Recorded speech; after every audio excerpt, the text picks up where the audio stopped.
we doing today? I hope you're doing well these last 2 weeks of your adventure this semester. So I hope you finish strong and the way that we like it. So when Dr. Briggs approached me to actually come to class, I told him that among the classes that I teach, transformational leadership is one of them. And sometimes we don't see that approach in many areas in sports. We identify leaders probably as players in the court or in the park or whatever, but behind the leadership, there's a group, there's a team, a component that help that team or that individual to actually perform better. And the idea of transformational leadership is not something that is like a Gatorade that you put some powder, mix, and that's it. It's a process. It takes long that it takes a mind and a set of the individual to not only help to transform, but also be transformed into what you're looking for. So this is a back and forth issue. And the first approach that I may actually go, and we will go through some slides now, it is that when we talk about transformational leadership, when we see what we might call a weakness, we don't go after a weakness, we try to improve it and we see it as an opportunity. In our society, people see you in an area of weakness and immediately they go after a weakness, and that becomes your difficulty to actually improve. We, leaders, we identify those weaknesses and we help people to actually improve, and that weakness becomes an opportunity. And that is the main area in transformation. How can you help someone? And by helping someone, you're helping yourself, because you're getting to know that individual, that team, and you start working together. You can have 10 individuals in a place, and all of them come from different backgrounds, different experiences, and it's part of the job of the leader to identify that and put that together in the same place. It is not easy. We will see some examples, but my first question for you, let me see if this helps me today. Okay, so let's start with the definitions. The transformational leader is someone who finds ways to help their teams, that includes staff, be full confidence, strength, and happiness. When the coach or leader is doing well to inspire his or her team, the level of commitment remains high through the group. So as you can see, it is not about us. It is actually someone that finds way to help their team. So if we go back to the definition probably of leaders somewhere, people might think about themselves. And when we were gonna go to the exercise of identifying leaders, but we see a transformational leader, which is the person that thinks about their team first. Work with people. The better that you are, the better that we will perform. The 4 components of the theory are idealized influence, inspirational motivation, intellectual stimulation, and individualized consideration. So we go by one. We need to understand how much we influence other people. Sometimes we don't even realize that. You might be in a basketball court close to your home and you're playing, and there are few kids watching you and you're inspiring those kids. Maybe you're playing football with your friends and moving around, and people are looking at you and they actually get inspired. So that way, how do we actually influence people around us? Inspirational motivation. How you perform that motivation, that inspiration to people around you. People that might say, maybe I want to be like that person, or actually thanks to that person, I'm moving forward to this direction because it motivates me and inspire me into doing that. The intellectual stimulation is your knowledge. How do you use your knowledge/experience to stimulate other people? You come with a bag for experiences in the sports or actually life, and you use that to help other people to find their ways. And then individualized consideration. Everybody's different. You can sit with one person and the feedback won't be the same as another individual. Now, both of them are in the same team. So you need to figure out how to work with all of them in that individualized consideration. The 5 C's that are actually essential for activating that include the clarity. When we communicate, this is a two-way communication and had to be clarity. Clarity where? Goals and objectives. And with that said, we probably have to go to a reality check. Let's say, for example, you have a baseball team that even before the season starts, you know that you will make it to the World Series. You have to be optimistic, you want to be good, and you want to inspire, but at the same time you have to be realistic. And that clarity is important because you don't want to set goals and objectives that won't be achievable. People get actually frustrated, because you don't achieve those goals. So that clarity helps you. Now, if your team was supposed to be based on the paper, wins and lose, you will be number third in your, division, but then you happen to be first or second, awesome. We did a great job. Through the whole season, we actually tweaked some areas and we improved. But you set the goal in one that is actually achievable. So you don't pass frustrations to any people. The connection had to be the connection between you as a leader and athletes or staff or people around you. Without that connection, there's no way. People don't trust you. So you need to build that connection. Creativity, think outside the box. Somebody says once, you cannot expect something different if you keep doing the same thing. So your results won't be different. So you need to create something new. Look for new ways to actually get things happen. The confidence in yourself, and you trust the team. And one of the most important that we don't see lately is the commitment. Wow, what is that commitment? We see contracts, we see players moving from one place to other. We see a team that put everything together around that player, and suddenly that player is not committed to that team. So we need to figure out how can we actually get commitment from every single person in that team, in that group.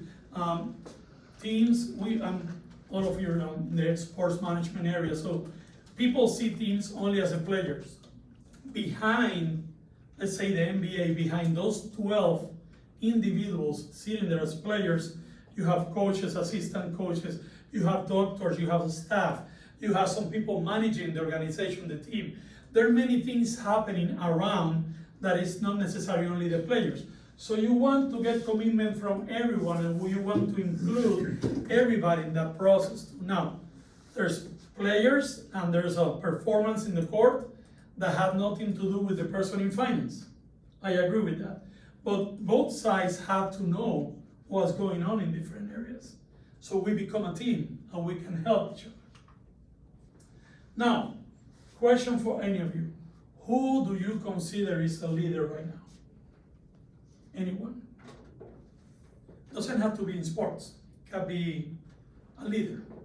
Who do you consider is a leader? Coach. What? Coach. Coach? Anyone specific? Like a specific name? Yeah. It could be NFL, NBA, Major League. I was thinking my track team coach. Oh, your track team coach. All right. Who else? Leaders. Dr. Fan. Dr. Fan, leader. Who else? Tom Brady. Tom Brady. Yep. Who else? Now, why do we consider them leaders? What it takes to be a leader. So why we consider them leaders? Some of them is because they have proved, like Brady over and over for years, how good he, I might say, was. I'm scared every time I say Brady because we don't know if he come back again, but let's say he was. How good he was and how good he performed, records, numbers, stuff over there, and he took some positions when he had to, and he performed very well. Dr. Fan has been leader not only in this institution, but previous institutions. So when we analyze the why, how can you connect that leadership into you? How can you, seeing Tom Brady or seeing Dr. Fan, how can you actually see on them that you can take for you? That you might actually use as an example for being leader in your life? And how can you transfer experiences? For example, I guess many of you are athletes here, and there's something called training that you have to perform. Yeah, so sometimes it's very painful. Through that process, there's something called discipline. That discipline is something that should be transferable to your life. And everything that you do, not necessarily related to sports, you should have that same discipline. Athletes have an advantage, and I used to be many pounds and years ago. I used to be an athlete. And we have an advantage, which is that we are trained to set goals and objectives in a period of time. So you need to be in shape, and you have a pre-season, and you're performing exercises, getting diets, doing stuff because you have a goal and objective. And you know what is to work very hard to do that. And you know what is goals, and you actually work on that. How can you transfer that experience into your life that is not related to sports? How can you do it in school? I know some students that they have their calendars, and when they begin, they check Blackboard and they put all the tests and papers and dates and time. They schedule their life around that. They're disciplined.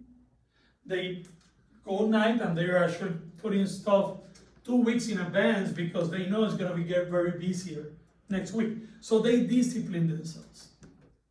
How can we transfer those experiences to help us be leaders? Sometimes we want to do something, we put in our mind, but we don't have the tools. Probably we have them. It's just that we need to transfer. Again, if you're used to sports, when I went to my basic training in the military, I was already in sports. I'm not saying it was easy for me, but it was easier to wake up 3 o'clock in the morning to start performing PTs and push-ups and other stuff, because I was used to that. I mean, it was easier. I saw some other soldiers at that time, it was more difficult for them. So we transfer those elements. And in life, I try to be that discipline too. I'm the one, Sunday, all my clothes for the week, I put them aside, iron everything, I have everything already done. My timing and everything. That's part of the transferable.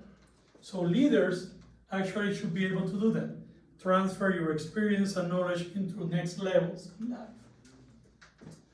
I believe you recognize this gentleman right here, which is Michael Jordan. It's one of the few players that have been passing through generations. Some of you probably, you have seen him in videos playing, but some of us had the opportunity and privilege to see him playing live. Actually, Michael Jordan in 1979, he went Puerto Rico as part of the Pan American Games. He was part of the American Olympic team at the time. At that time, they didn't use pros. They were using college kids to actually play in the games, and nobody knew Jordan at the time. Now, of course, everybody knows Jordan. So he said once, winning has a price. Leadership has a price.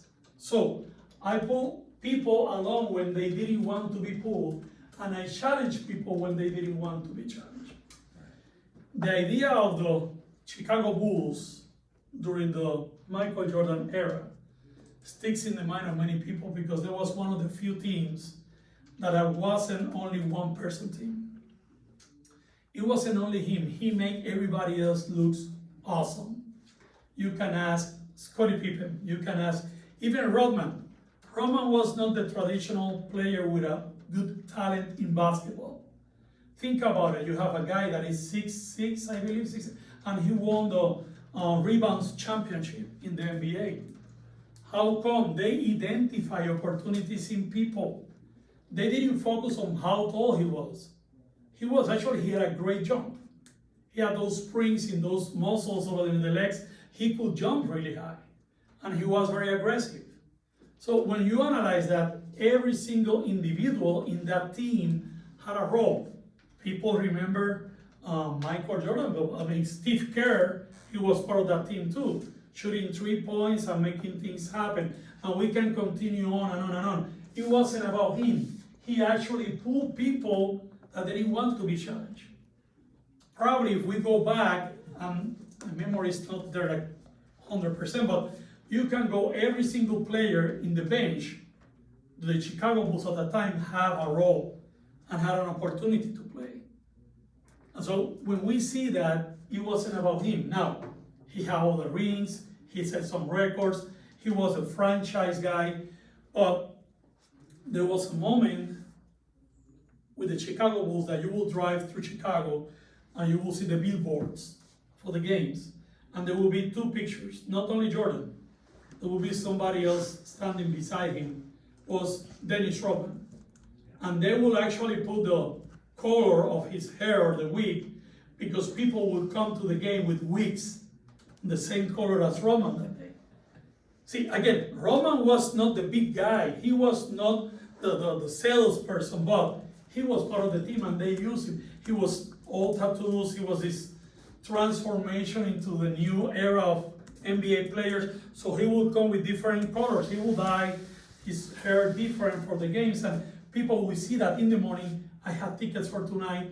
Either you go and buy a wig or you actually dye your hair. So it wasn't only Jordan. It was a process of other people inside the team that they maximized the use. I'm not saying Jordan was fully responsible, but he was part of the leadership. And they actually start bringing new ideas.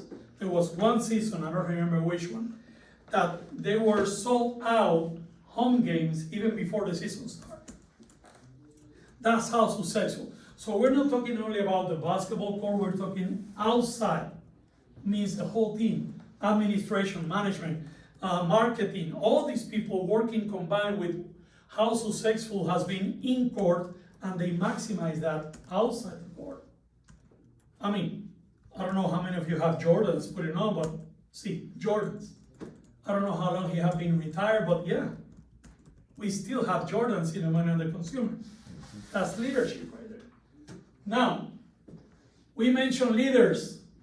Not all the leaders have the same ideas or thoughts that we have. You see this guy right on the screen, his name was Adolf Hitler. Was he a leader? He was a very successful leader.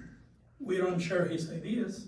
We don't like what he did, but he was a leader. He got all Europe together. He actually convinced governments to ally with him. He had conversations with another guy in Japan, and that's why US was actually facing three different wars at the same time. The one in the Pacific, helping in Europe, and actually in Africa. This guy right here, he was a leader.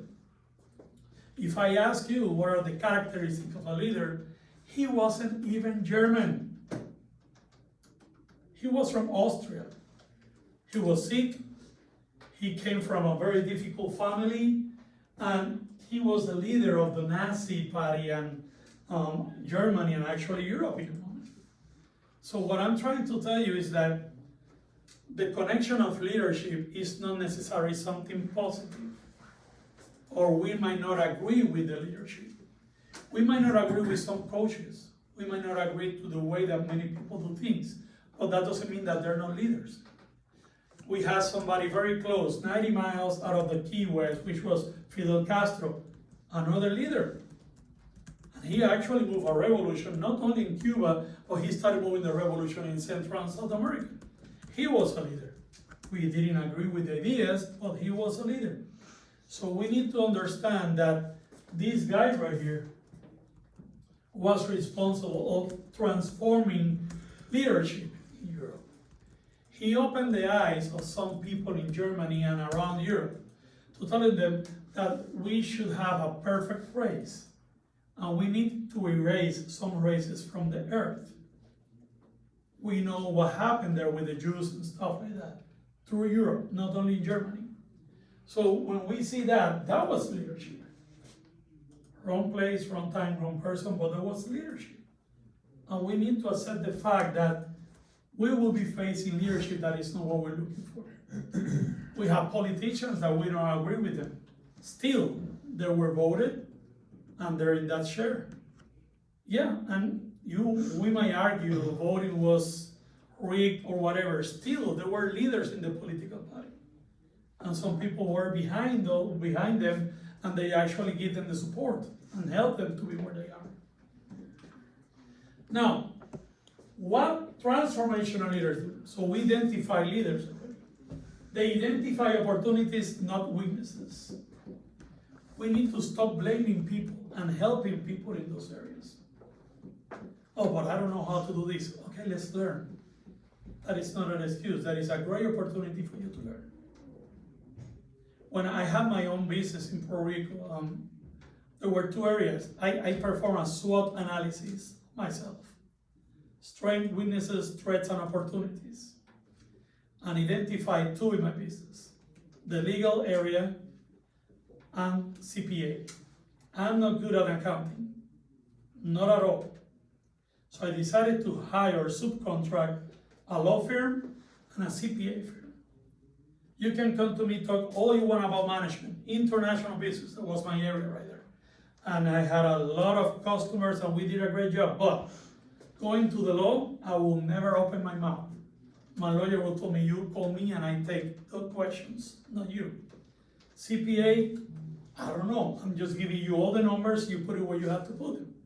So we need to identify opportunities, not weaknesses, and we maximize those opportunities.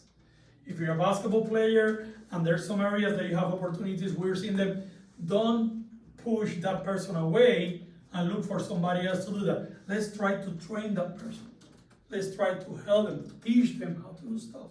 We can go to every single sport and actually your personal lives. You need to perform a SWOT analysis of yourselves. How come you can imagine, she was my student, so I will come to her in an interview. I'm HR, she's the interviewer, and I ask her, can you tell me anything negative about you? Because we are tend to actually talk positive about us. We are tend to sell ourselves. We don't see in any resume or CV, this is my weakness. We don't see that. We see everything we have performed, everything we have to do. We need to identify our weaknesses and we need to work with them. It can be anything. Some people are good, but their personality is not the same. It's not what you're looking for. We have seen coaches that they don't even smile. They look like they're gonna want to kill you. That's their personality, but they're great coaches and they're great leaders. It's just that they're different. And different is not wrong. It's just different. We work with that. SWOT analysis that I told you about, maximize the use of the resources. There's some things that we lack, but there's some things that we have. So we need to figure out, if you're a coach, you have basketball, you have 12 players. And let's say one of the players actually get hurt, injured. We need to identify, for example, in basketball, this player means for me 25 points. How can I use my resources, my other players, to actually get those points? Plus, I need to defense, because in basketball you score, but you also have to defend. So how can I do that? We start maximizing the use of resources. We cannot just quit. Actually, it was in the Super Bowl this year, I believe. How many quarterbacks were there? Some was injured, and then there was another one through the process. There was one team, I don't remember which team. They were playing with the third quarterback. You need to maximize, and they were winning. You need to maximize the use of your resources. Identify. For a player that haven't played, and now coach told him, you're playing, that is an opportunity once in a lifetime. You finally be in the field. So what you want to do? You want to kill it. You want to do your best in that process. So let's try to maximize the use of those resources. Create real and achievable goals. Yeah, we're not going to the Super Bowl this year. If we have a chance, we're not going there. Now, we will maximize our play, we will do the best. If we get there, awesome. We set the bar where we can. If we can actually get over, awesome. But we need to go a reality check. You minimize frustrations. And same thing happen in real life, same thing happen in businesses. You need to say that, oh, we're gonna make profit this year of $20 million. The reality is that you look at the production, you look at the management, you look at all the expenses and everything, you will make it. Don't put it in the goal, because no, people get frustrated. People that are working very hard, they don't see that happen and say, nope.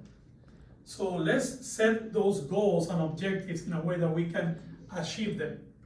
Again, if we actually can pass them, awesome. Support the adaptation and transformation process. Because I'm working with her in that training, I need to give time. We need to work together. I should ask her, what are your needs? What do you need? There's a program in the system. If she's in IT, if she's in finance, what do you need? If she's in marketing, what do you need to be better? We need to work on that. We build a better relationship. How's your family? I heard that you were sick last week. How's everything going? What happened? We start building a personal relationship that she feels support. She feels that she's part of the team. Many years ago, 1998, 99, there was a hurricane in Puerto Rico, Hurricane Georges. I was working by that time with the Small Business Administration Disaster Area 1. We were actually in Niagara Falls, Europe. So we fly Puerto Rico after a hurricane. We go with FEMA, and we are visiting different businesses to offer them small business loans, a very low interest. So we had an appointment with this guy. His last name was Unanue. The family still own Goya. I don't know if you know Goya. It's a very well-known, renowned brand among the Hispanics and here in the United States. So we have the Humvees, everything's destroyed. So we get with Humvees to the place, and I see a line of employees moving boxes from the warehouse to different containers. And I see all of them moving and moving and moving. There's no energy, there's no equipment, they have to do it by hand. So I asked, when they see the Humvees, so one of the ladies approached, Franklin Aviles, I'm here to meet Mr. Ronaldo. He will be right here with you. And I said, who's him? Oh, he's on the line over there. The president of the company rolls sleeves and jeans, and he's part of the chain that is moving boxes away. He's part of the team. So after talking with him, we went into the whole plant, we see all the damage, we're taking notes, evaluating everything, and there are few employees working with us because he has some other things to do. And I asked employee, is he like that all the time? Employee replied, he never forgets one birthday for one of the employees. When the employee's wife is in labor, he's the first one going to the hospital with a basket and everything that they need. He comes every morning through the warehouse, say hi to everybody, he brings coffee, sit on the boxes and have a conversation with us. That's the kind of leader. It takes a leader like that to actually commit people to come and work the way they're working. You need to learn from that. So you are part of that transformation. People were happy to work in the place. Let's say somebody else offered you $20,000 more a year.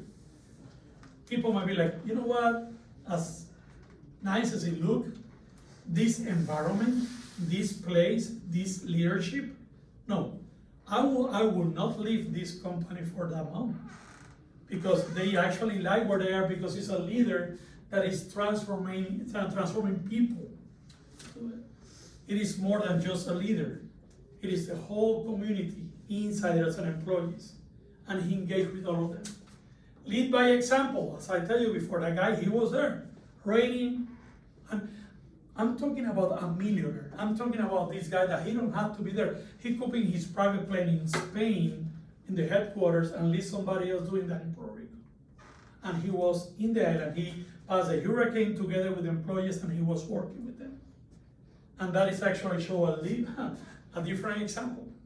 And it's not one-way conversation. As a leader, I sit down with her, and I want and expect a reply, and we start talking. This is not my way or the highway. That was only my drill sergeant in the military. The rest of my life has been two ways. You need to actually engage in that conversation. You need to do it. Now, I have actually going back to Michael Jordan and another team right there. Probably Dr. Briggs remember this, the Bad Boys. He's laughing already. So there was a bunch of guys together in the Pistons, Detroit Pistons.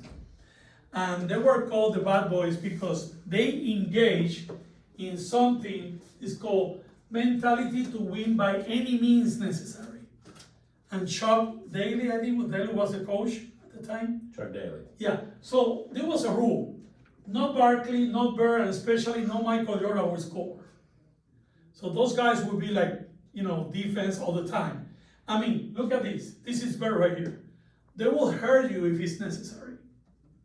Now, essentially, the Jordan rules indicate that number 23 was to be stopped by any means necessary. And I'm not making this up. It was part of it. After they retire and everything, they start talking about it, and you get like, wow. Actually, by this time, I believe it was Robert Lambier. Bill Linder. Yeah, Bill Lambier. He was like with the mask and everything. Yeah. So, again, ultimately, it was a mentality to win by any means that allowed the Detroit Pistons to steamroll opponents. Look at the record in 1980-89, 63-19.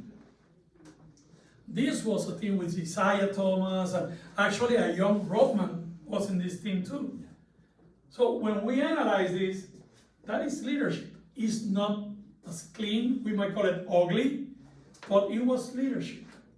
Years later, a team that I admire, there was a new Detroit Pistons, and they have a coach, and they were very problematic players over there. There was Billups, but there was a big guy. They come from different teams and they have a not good attitude. But the actually coach made them work together and they won a championship. So leadership, right there, you bring somebody that is not the best and you make that person be the best. And that person becomes the best because you as a leader give them opportunities. So we need to understand that this was ugly, you can see, and I remember you're expecting a fight every game, especially against Celtics, Lakers, the big guys. There will be fights. Now the NBA, if you look me in the wrong way, you probably get expelled. At that time, there was even blood. There was blood, but it was what it is. Right now it's different. So this is not a good example. Yes, there was leadership in the process, and they were looking for ways. What I'm trying to show you here is even though they won, there are not good ways to make things happen. These win by any means necessary force you to win. And by that say, you might start making wrong decisions as a leader. So you have to be careful. You in real life, in business, you start making wrong decisions. And you might actually lose some money in stocks. Your company is not in the mind of the consumer. Actually, after spending millions of dollars in marketing, you make the wrong decision and actually you start losing customers and money. And you spend millions of dollars in marketing. So you need to be careful with that good example or not good example in that leadership. Some other not good examples, and some of you are too young to relate to some of these people. Some of you know because you have been checking things in the internet and stuff like that. But this guy right here, his name is Ben Johnson, and he was a sprinter. Actually, he was Canadian citizen, but he was not born in Canada. He became a citizen, and the guy right here is Carl Lewis. Now you know Carl Lewis from our history in sports in the United States. So after this race, when they actually did the steroids and the tests and everything, he actually came positive.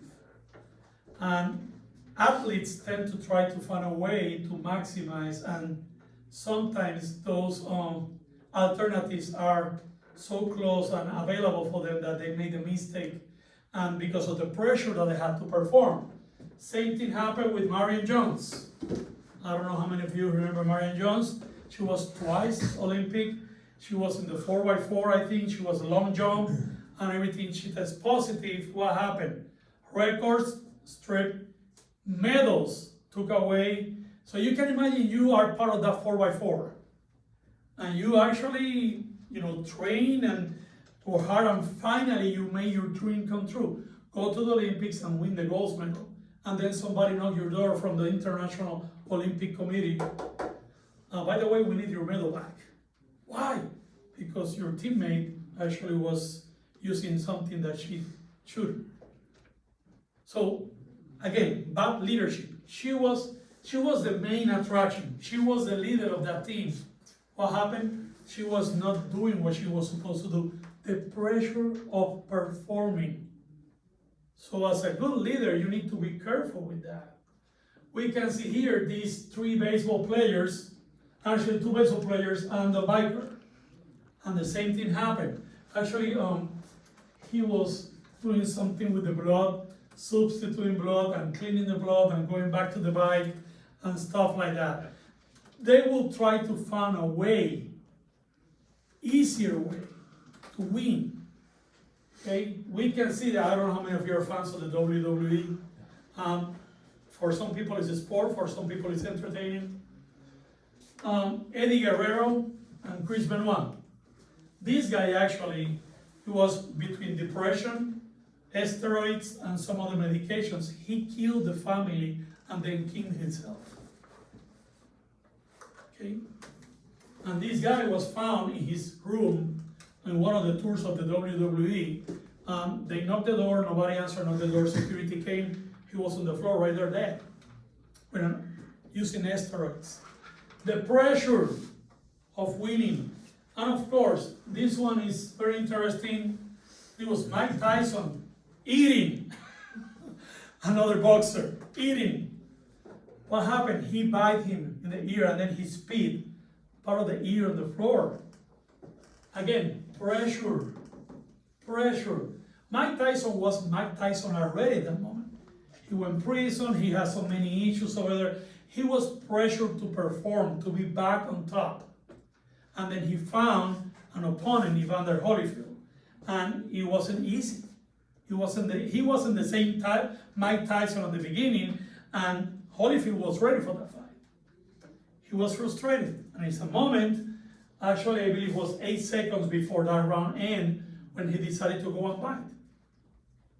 Holyfield actually hit him over there, and he was like, nope, I'm not taking this anymore. And he got into the ear. Frustration right there. What happened? Suspended, all the stuff over there. I believe he was making some movies and stuff like that. I'm not saying that he's a loser, but when you're finishing your career, you want to actually do the right thing. And that is something that as a leader, you need to understand. And the example of this one specifically is that there's a time as a leader that you need to recognize that it's time to move and leave that room for somebody else to come and lead. Basketball play. Actually, Jordan was asked, why did you actually retire? You still have a good couple years. Say, no. It is time for me to leave and let somebody else lead teams. Good players do that. Boxers, there was a boxer a few years ago. John, no, it wasn't John. It was Hopkins. I forget his name. He was, the nickname was Executor. He was so good at the beginning. He went prison, he came back, he became a boxer, and he was good. He was 40 something, almost 50. People told me, you should retire. No, I'm gonna kill that young guy, 21 years old. So embarrassing. He actually was punched so hard, he went under the ropes, and he actually fell into the judges' tables. There is a time as a leader that you need to understand that you need to move. You're not moving 100% out. You might become somebody, an advisor. You might become somebody that wants to help, but it's time to move on, retire. We have few coaches in the NBA that they used to be players. They retired 100% and then somebody called them back.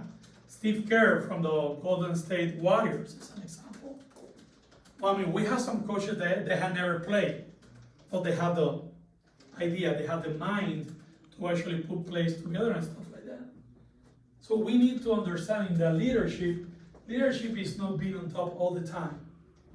Leadership is helping the team and understanding when it's time to move. And actually, you don't have to move. Maybe it's my time to let him make decisions. let's say he's the captain of the team and the coach. You captain inside the court, that's your job. That's your job. You might come to the bench, I ask you, why do you make that decision, this and this and this good? I need to actually give the room to other leaders to grow. I need to trust him as a captain. I need to trust somebody as a captain of the defense. In baseball, I'm Puerto Rican, so we are almost all about baseball. The catcher, we have one that retired this year, Jadier Molina, and he was one of the best. Not because of his performance, which was good, but actually as a leader. You as a catcher, you're seeing everything that is happening on the field. You're the one making decisions. You're controlling the whole thing. Pitcher decides when he wants to pitch. You start sending signals, but the catcher actually looks and says, and he's looking at another coach. You need to give an opportunity for a catcher to be a leader. You need to do that. As a coach, you're not even thinking about that. You're the head coach. You're right there. You have somebody working with the pitchers. You have somebody working with everybody else. You need to leave people to lead also. You need to give them opportunities and work with your teams. Defense and offense. I have seen some of the NFL videos, and you can see the coach, head coach, talking to the defense coach. What's going on? This and this. Okay, let them work. The best leader is the one that selects the best people and let them work. Let them work. When you need to step in, you step in. But you need to let them work. You need to grow and build them. One day you will be out of game and they will be the ones substituting you. So you want to set a great example about that. So to conclude right here, the leadership and the transformational leadership is not about you being the one that actually made the calls. It is about being the one that makes sure that everybody is ready to make those calls and work as a team. Leaders right now are not the ones that it's my way or the highway. Leaders right now are the ones that let's work together. Let's maximize our opportunities.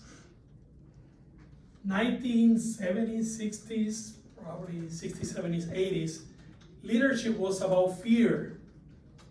Oh, the boss is coming, everybody start typing, doing something because the boss is coming. Nobody talking only about work right now. Right now is opening the doors where the leader comes, let's start talking about this project, who have any ideas. Maybe he came from another company, comes to this company, hey, this is how we used to do things there. And it worked. What it takes for us to do that? We might need to buy some new programs or equipment or retrain employees. Let's do that. Let's start working as a team. By the way, do you know how to do it? Yeah, you're certified. Yeah, you will be our trainer. So we already have the resource in the organization. We have the idea. We're buying everything, and then we engage into it. It is no longer about my way or the highway. There was a coach with the Indiana Hoosiers, I think it was, Bobby Knight, and he was very physical. He would actually push and stuff like that. He was very physical. People love him. But right now in this era, he will be unacceptable in many places. At that time, there was a time, and yeah, there's a boxing coach. Tito Trinidad was our best champion in Puerto Rico so far. His father is his coach, and he coached other boxers. When you come to the corner, he will pull your hair. I'm not kidding. You're sitting in the corner, he will pull your hair. Listen to me. It gets the attention. It gets new vibes. And at the beginning, people were like, why are you doing that? But then boxers were like, we need that. He knows, we need that, we need that. Because you're so distracted in what happened in the previous round. Coach will tell you, that round is done. You can do nothing about it. Now let's focus on the next round. So he's trying to get that distraction out of the way and work it out. If you're a pitcher, you throw the ball, there's nothing that you can do about that pitch. Only learn from that pitch. What happened? It was too low. It was too high. It was to the left, out, whatever. Now you start working the new pitch, and you cannot focus on what happened before. You need to focus on what happened next. Leaders do that. We learn from the past to actually perform better in the future. But we don't stay in the past. We cannot continue over and over and over reminding people how bad it was before. You need to focus on people how better we will be in the future. That applies to sports, that applies in life. As Christians, we have to do that too. We need to look on that. We need to look in the good things. And we're challenged. We're challenged to do the right thing, especially as Christians. The world expects us to do better than everybody else. But at the same time, the world will challenge you and put some roadblocks and more challenges to you because we're Christians. Today, in our society, being Christian is wrong. It's wrong. We are seeing, going back to sports, transgenders trying to get into sports and stuff like that. And we're seeing some organizations having their positions. Nope. Females compete with females, males with males, and that's the rules. So what they're doing, they try to go around places and try to create more disruptions. And they try to distract people from what it is. So we as a Christians, we have to actually hold our grounds and work it the way it's supposed to be. We are challenged. We will continue being challenged and challenged and challenged. And we need to understand that the leadership is not only part of a job description, but it's also our heart, our souls, our Christianity, our faith, put it together in that leadership role. Yeah, racism, diversity. By the way, diversity is not Taco Tuesday here in the cafeteria. By the way, that is not even a real taco. So diversity is more than that. It's embrace differences. And it's not only racial differences. How many females do you have in your organization working for you? How many minorities do you have in the organization working? That they have opportunities. I'm not talking about performance. I'm talking about, for example, I can go to the Lakers. I will show up today in the Lakers. I'm here to try out. I want to be the center of the Lakers. I mean, look at me. People will look at me like, if you're smart, you'll be like, I'm sure you have what it takes, but you're not exactly what we're looking for. I should be like 6 something, almost 7 feet, younger than I am right now. Ability, proof, experience, I don't have none of that. I just have the desire, but desire don't actually help me to jump and try to block one ball. So reality is that, yes, there's some characteristics that we need to fill up some areas in the job description. But in general, how we are doing to giving opportunities to different people. That is part of diversity, and that is part of actually leadership. We need to understand, and as a Christians, we're called to do that. Now, do we have any questions?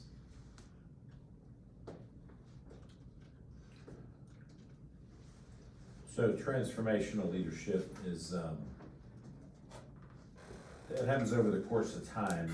Any idea what's the time frame to grow into that, or level of experiences, certain things to begin to move us toward transformational leadership? Well,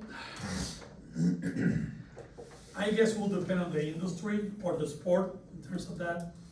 When you have, for example, Olympics is every 4 years, but then NFL is every year. And it will take some time and a commitment from both sides. Not only the players and the, what we call the game day, but also administration to do that. A leader with experience in order to transform, before that leader arrives to that organization, they should know the organization. They should know the players. They should know the do's and don'ts, how far I go. There are some organizations that they allow coaches to go to different levels of the organization, that they will tell a coach, it's right here, from this point on, it's us. That will depend on the organization. And again, sometimes we might see that transformational leadership impact a few years after.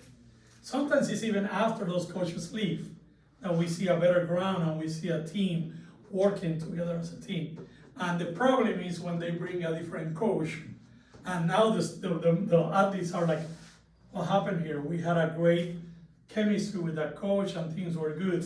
So sometimes leaders, when they move, create another chaos inside that organization that they live in. That's why the transformational leader have to train other people. This is not something that you keep for you. This is not a secret. This is not a special formula for me. I need to leave the place better than when I arrived at the place. I need to transform people in that place.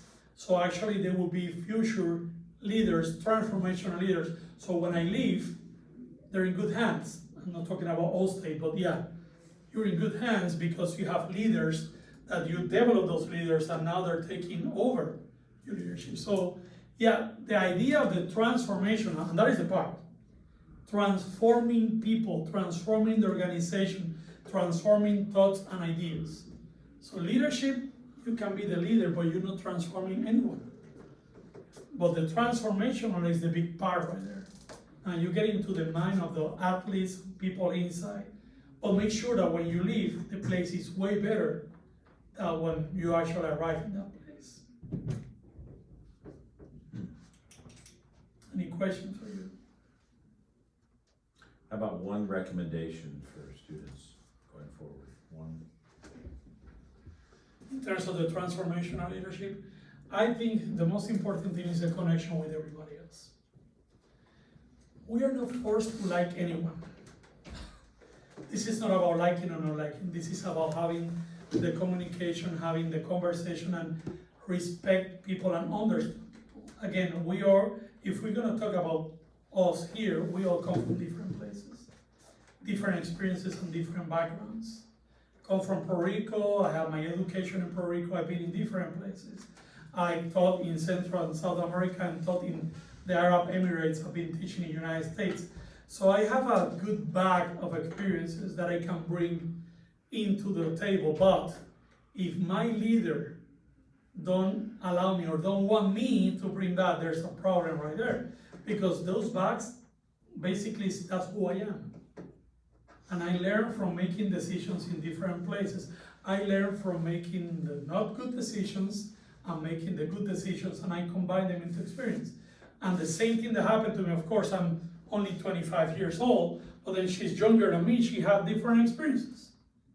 And probably she have way less experiences, so I need to understand her position, his position, your position, and put it together. So for me, if you ask me something that you can take from this, it's actually that. Be open to help. By helping, you're transforming. You don't have to wait until you are the coach or the leader. You can start by being a player that is actually there for the rest of the team. Leaders are natural born sometimes. There are people that they elect a leader, but actually they're natural leaders because he's a person that is with the team all the time. And people look after that person. When somebody asks, everybody looks at that leader. What do you do? Because they trust that person. You don't have to be the leader by name. You can be the leader by example, by helping others, by being there for others. In sports, you're injured, yeah. You know what? 2 years ago, same thing happened to me. This is what I did, and this is what I will not do again. When you start working with that person, checking on that person from how you doing, how is that coming, how's therapy coming. You want that person to still feeling part of the team, even though he's injured. You work to that process. You're not the leader, you're just a team player. You're just a colleague over there. So leadership, transformational leadership can start just as a colleague. Don't necessarily you have to wait to be a coach to transform lives. You can start by being good, a good player, your place. We good? Thank you very much. We appreciate your time. Very much so. Well, that's what we're here for. And if we want to talk to you more, where can we find you? You know where to find me. Down the hall.